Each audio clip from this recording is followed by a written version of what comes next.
Good morning, everyone. Today I want to discuss cleanup paper. I have been telling everyone that this is my cleanup paper and then vaguely kind of describing to you what cleanup paper would be. Today I want to work on this cleanup paper and show you how I take it from my work surface to a page in my journal. If you had watched the video on changing pantry boxes into journal cards and things that we can use in our journal tags and such, you would have seen how I created this messy paper I have down here on my work surface right now with all these sprays and the greens and the yellows and the blues and what a mess this was. It was clean to start with, and at the end of the process it was just like this. This is my cleanup paper. This is paper that I put on my desk so that I can change it when it gets nasty, or it's not nasty to me, it's beautiful, but as opposed to a clean surface, this is quite the mess. It is a roll of paper I got from my butcher, and it's not waxy at all, but it has a little bit of a coating of some sort on it. It's not a plastic coating like freezer paper would be. It's not the craft paper. It's a little different. So when it's done, when it has all this ink and all of this color on it, and then I add my touches to it, it acts like it's a really cool paper when in essence it's just cleanup paper, but it's too cool. So I have this piece, I have actually 3 pieces here today, and it's time for me to start another new journal. So what I'm going to do and prep for my new journal is to take these papers and hopefully make them into something that I can use. I'm very confident this yellow and green one will be able to go in my next journal. Not so sure about the pink. We'll have to see how it turns out. And what's the other one I have? Oh yes, this one definitely should be able to go, because this is where I've been inking up edges of journal cards and pages and what have you. And so this is a whole lot of distress ink right here. And by the time I brayer this and add color to that, that's going to be beautiful. Again, there's some more red here. This paper was used when I made my last nature journal, because I had the reds and the browns and in those tags that I made. So this possibly will be used in this next journal also. So let's get to work. Here we have this, and it's pretty enough, and by the time you tear it up, you have some really cool collage fodder here. These papers I do use for collage fodder. I use them for pages in my journal. I use them for layers. Just whatever I need at the moment. When I look at this and I say, oh, that's the paper I need right now, then I'll use it. It's not designated for anything specific. I don't think anything we really have is designated for anything specific. If it works in a project, it works in a project no matter what that project is, right? So I have this brayer here, and it's not wanting to turn. I apparently didn't get it cleaned properly after last time I used it. And I have a painting palette here. It's just a plastic painting palette that I have put my gesso on. And yes, this is gesso. It is golden gesso acrylic that I am using to begin here. What I have on here so far, if you don't have cleanup paper, you can make your own just by taking some inks and some paints and just throwing them on your paper. And then from there, let's kind of add a little bit of gesso, kind of blend it all together without hiding all of this pretty color that we have. The gesso should instead take and blend it all together and draw it all in. And as you can see, that's what it's doing. And it's just a matter of playing with it until you get it into something that you like. I will do the gesso for a little while on it, and then I probably would let it dry. So I'm thinking at this point, that's probably enough gesso on this one. I will set this one aside. Let me get just a little bit more right over here. It is a totally random process that I do. There is nothing serious about this. It's just play. So if you're like having some problems with your art muse and you can't get motivated, or you're not inspired, and and you just need something to get you going. This is a project. This is it. Okay, now I have this really big one, and my work table isn't really big enough to handle this. So I'm just going to take it, and I'm going to tear it in two. Does it matter if it's not perfect? No, it doesn't matter if it's not perfect. Just tear it in two.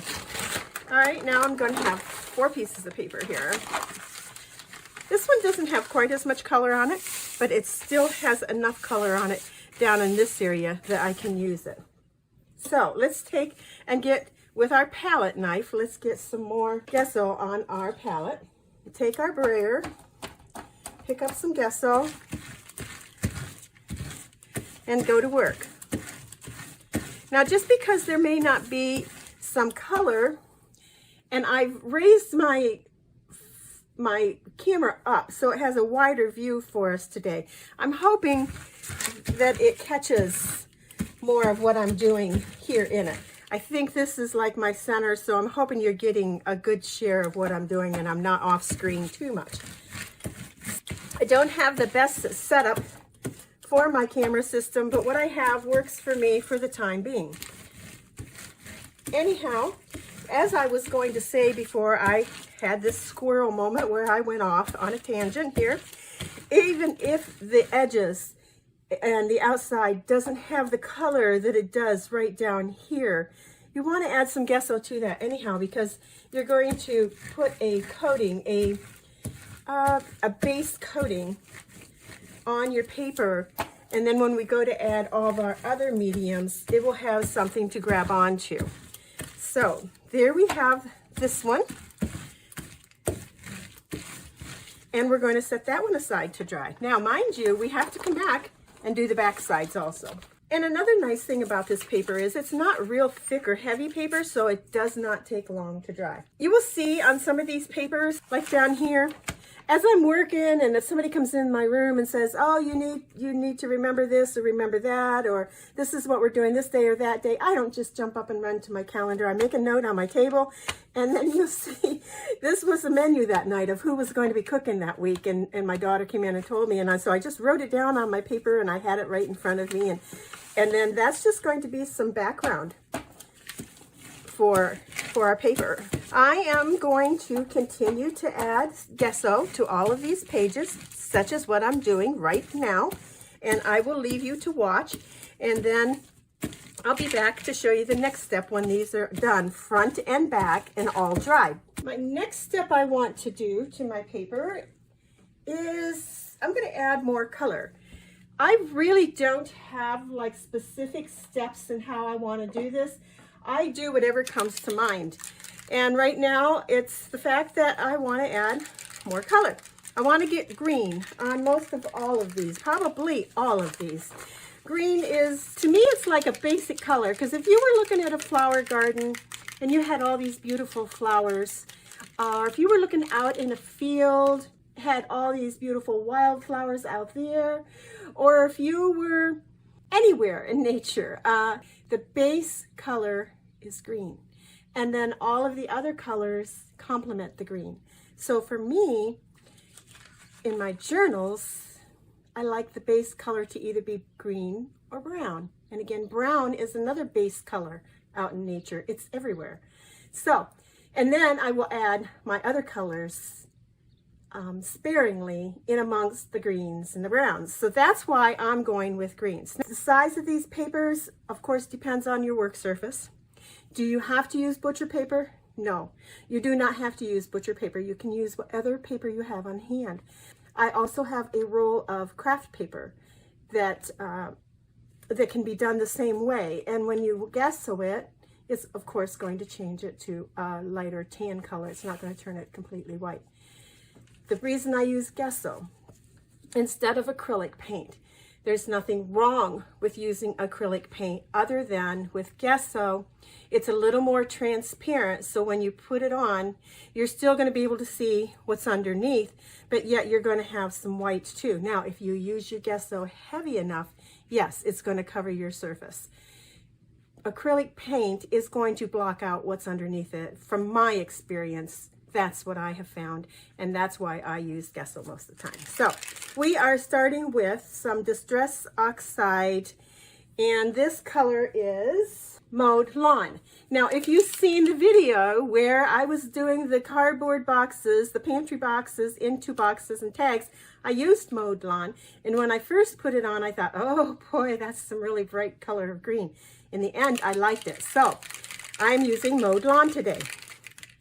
And we're just going to add color here and there. Not on every surface. I don't want to cover the whole thing. I want the yellows to show through, the pinks to show through. There's blue showing through. And who knows, maybe by the time we're done, we'll have some orange in here. Orange is a nature color. So let's put this aside, let this dry. And yes, I did do both sides of these papers with the gesso. So they're ready when this is dry to add some spray to them. Here's another one that's all gesso that had a lot of the vintage photo where I was edging papers in it right there. I'm going to go ahead and I'm going to spray these, and I'll stick with, I believe, the green for now, and then when I'm ready to do the second color, I'll come back and let you know which ones I'm doing. So, my next color I'm going to add is Wild Honey, and it's also a Distress Oxide. I'll spray this one, and then I will get busy doing the other ones. Looks pretty springy right now, doesn't it? Doesn't look grungy at all. Okay, I'll be back after I get them all done. I have made some coffee water here, and I think it was like about 2 tablespoons to maybe a couple cups of water. It's fairly dark, and I want to now spray all my papers with some coffee to stain them, to darken them up, to grunge them up. So this is what I'm going to do to all of them, front and back, and let them dry, and I'll be back again. Now I'm going to take my fern stencil, and I ran out of all of my green Distress Oxide inks, all the colors. I took my peeled paint re-inker, put some drops in here, probably 3 drops in here, and added water and made my own spray. So I'm going to take that and use my stencil and just spray on some ferns. I didn't feel that the paper had enough green on it. I thought the yellow was too dominant, so I wanted to get more green on this paper. Now, the only problem with doing the spray like this is that you get all of this ink on your stencil, but you know what? That's not a problem. Let's just drip it all over onto our paper and add some more green on our paper. So here we have another piece, and we will do the same thing to this by getting our stencil sprayed with this ink that I made out of the re-inker, and get some ferns on our paper. And then that makes me happier because there's now more green on our paper. Now this is going to dry lighter. And then I'm going to take and I'm going to drip all the rest of the ink onto our paper. Pretty cool. All right, I'm going to do this to all the papers, and when it's dry, I will be back for the next step. So the best laid plans, right? Not every technique that you think in your mind is going to be beautiful works out quite so well. That's the case with my fern stencil and my homemade ink. As you see here, the fern turned out all right. This is before I ran out of the Distress Oxide ink. When I made my own ink, spray with a refill from peeled paint Distress ink, not oxide, but Distress ink, then it just kind of faded away. It doesn't really even show up. Now, I got more green on my paper. I got some spots that are pretty cool. I'm not unhappy. I can tell that there was a fern here and there was a fern here. But somebody that's looking at this paper that doesn't know what I did is not going to pick it out. But they're still pretty. They still look nice. I got more green. The yellow's not quite as dominant as what it was. We are going to put this stencil aside, and I'm not giving up. And we're going to use another stencil, and we're going to do, which was what I was going to do next anyhow, I'm going to take some gesso, back to gesso. It's kind of like my best friend, the gesso. I'm going to take the gesso and I'm going to take another stencil and I'm going to show you what we're going to do next. I like this little stencil here. Let me see if there's anything on it that tells you where you might be able to get it. Not a thing. I am going to take my gesso, this stencil, and I'm going to just randomly add some of these leaves, just like this. I'm not going to worry about whether it's the whole leaf or not. I'm not going to worry about whether it gets under the stencil or not. I'm just going to go through. That's just beautiful, right?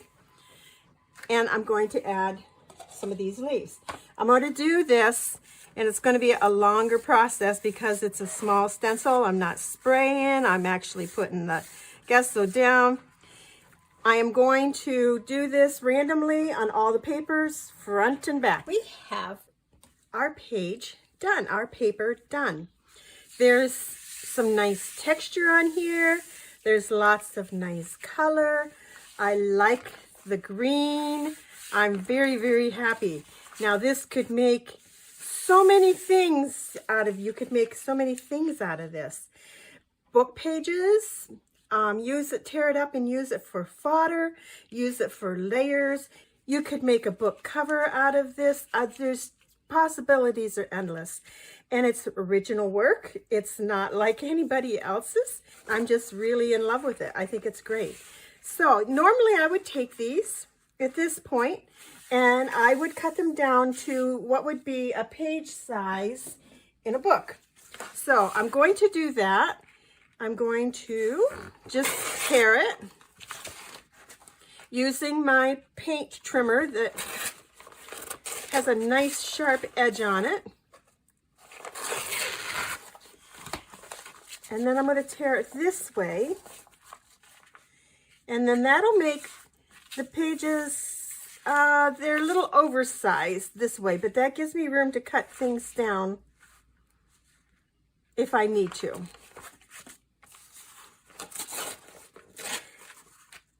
There's still more that I probably would do to this, but I think I'll wait and see what journal I put it in. And there we go. That makes a really nice page in any journal. So I hope you enjoyed this process. I hope now that when I say these pages or this is from my cleanup paper, you will now understand exactly what I mean when I say my cleanup paper. So thank you for watching. I hope you enjoyed it. You have a wonderful day and we'll see you again soon. Bye now.